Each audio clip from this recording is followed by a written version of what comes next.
Magandang tanghali mga idol. Ito yung ano ko, may dati ko mga first batch ng mga koi. Ito mga male lahat ito. At gusto ko silang i i-cross i-partner doon sa mga parents nila para mabilis silang dumami. At dito yung nagmula ang mga isda na ito dito sa lagayan ko na ito. Tapos pinasok ko lang sa loob ng bahay ko yan, so sa may aquarium. So kaya dito na yung mga ano ko, mga tuxedo ko, platinum. Ito ay strain ni Sir Gapilex, ibinigay sa akin last year. Dito ko sila minomonitor kasi medyo tirik sa araw rito eh. At medyo maganda rin ang pwesto. Kaya naisipan ko dito ko na lang sila ilagay. At maganda naman, bihira lang naman sila bibihira naman ako nagkakaroon ng isda rito na nagsha-shutdown. Pero lagi lang minimintin ko yung tubig na laging malinis. Pag alam kong medyo malamig na sila, ang tubig at pinapalitan ko na yan. Ayun, ito yung mga anak nito. Ibinalik ko dito sa original ng lagayan dati. Ito yan, nakita niyo yung mga idol. Oh. Ayan, marami na rin po sila. At ito na lang ang pinagkakalibangan ko rito. At ipapakita ko rin sa inyo yung mga isda ko. Ito mga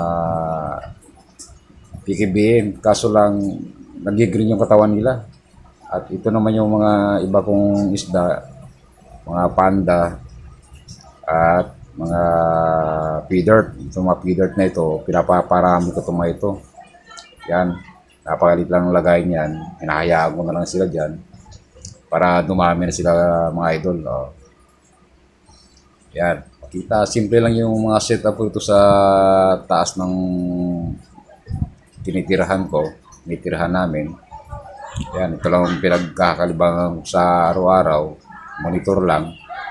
At yan, simple lang. At itong lagayin ko ito, nanggaling ito sa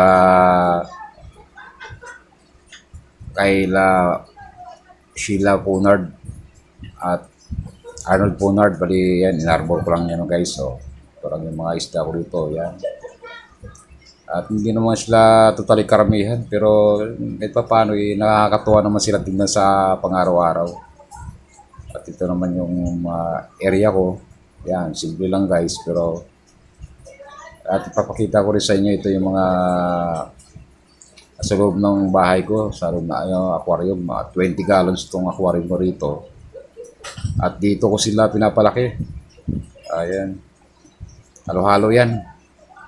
May guldas na balon muli, tapos PKB na pulmas. At ang nakakalungkot lang, medyo matagal mag-drop ang mga PKBM ko. Yan. Ganyan lang ang setup ko sa loob ng bahay.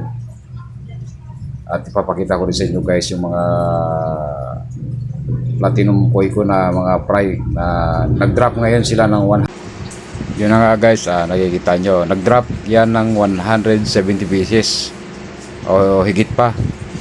Doon sa Big Mama ko na galing kay Sir Lix na koi na platinum. Yan, makikita nyo yung area na yan. Okay, makikita nyo yung loob ng aquarium na napakarami yan. Meron pa yun sa kabilang aquarium ko. Doon ko na ilagay yung iba kasi nagsisiksika na sila dito guys eh. Yan, makikita nyo.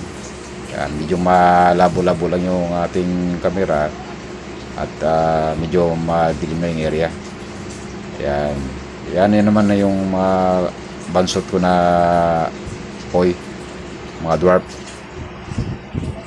Yan, makikita nyo yan guys. So, halo-halo yan dyan. Mayroong malalaki yan. Lagay ko yung mga dwarf na dyan na koi. Yan, kita nyo yan koi guys. Okay ba?